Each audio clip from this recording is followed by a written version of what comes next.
Introducing Neon Swim, the revolutionary app designed for swim coaches who demand more.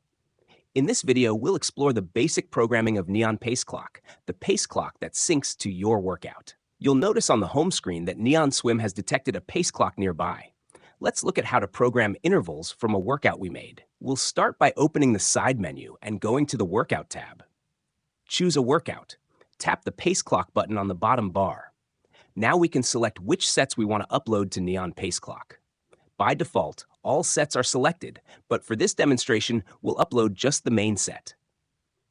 Tap the bottom button to select your pace clock. Now we see our pace clock in the list. We can tap it to select and choose which interval group we want to program. We can also choose whether we want Neon Pace Clock to count up or count down for the interval, but we can also adjust this setting later. Now we'll tap the button to program Neon Pace Clock.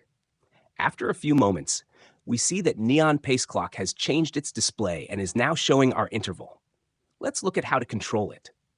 Open the side menu and go to the Pace Clock tab. We'll tap our pace clock in the list. Now we can press the play button and it starts counting. With an intuitive music player-like app interface, we can easily jump forward or backward in the workout or skim ahead to a specific point.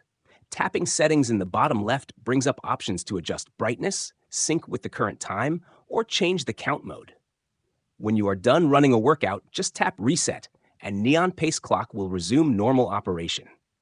Thank you for watching this tutorial. We hope you found it helpful in getting started with Neon Swim and Neon Pace Clock.